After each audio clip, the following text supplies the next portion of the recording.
쿠마 아도나이 베야푸츠 오예베카 베야누스 메사네카 미파네카. 여호와여 일어나사 주의 대적들을 흩으시고 주를 미워하는 자가 주 앞에서 도망하게 하소서.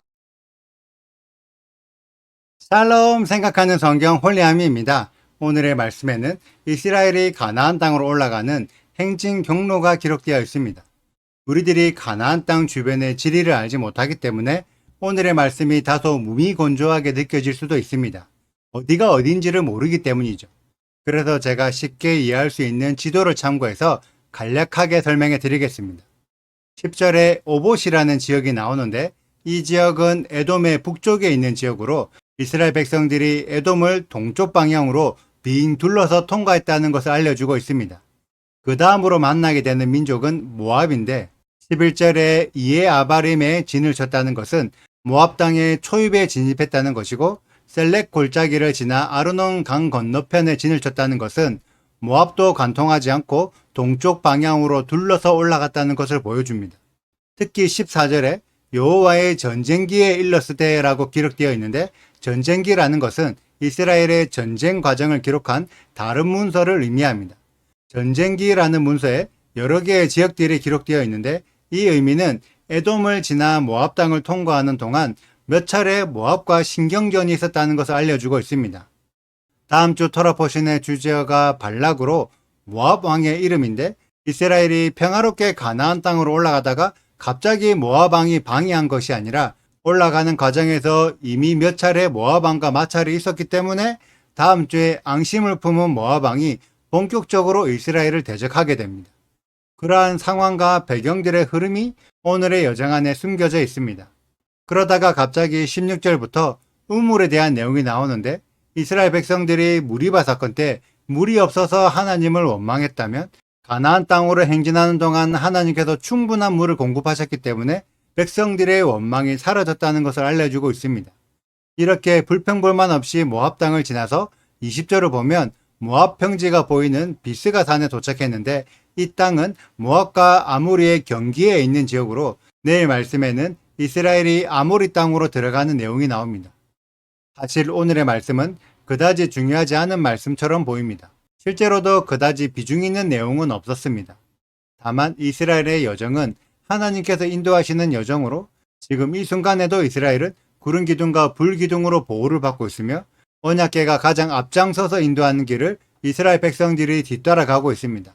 이러한 모습들을 모압과 아모리 사람들이 보면 어떠한 생각이 들까요? 어떤 자들은 두려워할 것이고 어떤 자들은 궁금해할 것이며 어떤 자들은 반감을 가지고 대적할 것입니다. 그렇기 때문에 하나님께서 인도하시는 여정에는 크고 작은 일들이 계속해서 일어나는 것이 너무나 당연합니다. 하나님께서 인도하시기 때문에 항상 좋은 일들만 있고 항상 은혜 충만한 것이 아니라는 거죠. 너무나 당연한 일인데 우리들이 계속 하나님께서 인도하시기 때문에 무조건 좋아야 한다고 세뇌하듯이 생각하는 경향이 있습니다. 저는 절대 그렇지 않다는 것을 오늘 말씀을 통해 알려드리고 싶고 대신 하나님께서 지켜주시는 것은 상황을 지켜주시는 것이 아니라 그 상황들 속에서 우리들의 마음을 지켜주셔서 힘든 상황에도 평안케 하시고 두려운 상황에도 담대하게 하시는 것을 봅니다. 특히 오늘의 이스라엘은 에돔과 모압과 아모리 등의 여러 민족들 사이를 지나가며 분명히 두렵고 떨리는 상황이었지만 그 속에서 불평불만이 없어지고 기쁨으로 노래하는 모습을 봅니다. 이것이 진짜 하나님의 인도하심이라고 생각합니다. 우리들이 편하고 느긋할 때 오히려 잡생각이 많아지고 불평불만이 늘어갑니다. 하지만 뭔가 정신없이 일이 진행되는 과정에서는 상황은 힘들지만 그 속에 기쁨이 있고 성취감도 있습니다. 저는 여러분들이 이렇게 신앙생활 하셨으면 좋겠습니다.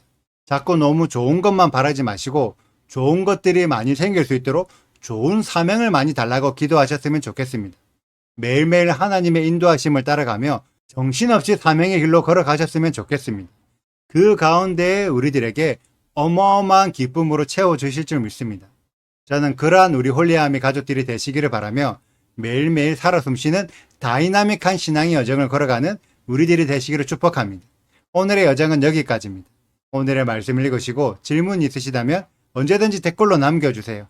오늘도 감사합니다. 샬롬! 이스라엘 자손이 그곳을 떠나 오봇에 진을 쳤고 오봇을 떠나 모압 앞쪽 해돋는 쪽 광야 이에야 바림에 진을 쳤고 거기를 떠나 세렉 골짜기에 진을 쳤고 거기를 떠나 아모리인의 영토에서 흘러나와서 광야에 이른 아르논 강 건너편에 진을 쳤으니 아르논은 모압과 아모리 사이에서 모압의 경계가 된 곳이라. 이러므로 여호와의 전쟁기에 일렀으되 수바의 와합과 아르논 골짜기와 모든 골짜기의 비탈은 아르고르를 향하여 기울어지고 모압의 경계에 닿았도다 하였더라. 거기서 브엘에 이르니 브엘은 여호와께서 모세에게 명령하시기를 백성을 모으라 내가 그들에게 물을 주리라 하시던 우물이라. 그때에 이스라엘이 노래하여 이르되 우물물아 솟아나라 너희는 그것을 노래하라. 이 우물은 지휘관들이 팠고 백성의 귀인들이 규와 지팡이로 판 것이로다 하였더라. 그들은 광야에서 마따나에 이르렀고 마따나에서 나할리엘에 이르렀고 나할리엘에서 바못에 이르렀고 바못에서 모압들에 있는 골짜기에 이르러 광야가 내려다 보이는 비스가 산 꼭대기에 이르렀더라. 구독과 좋아요를 눌러주세요. 그리고 알림 설정도 해주시고요. 그리고 하트도 꼭 눌러주세요. 슈바 아도나이 리베보트 알레페 이스라엘 여호와여 이스라엘 천만인에게로 돌아오소서.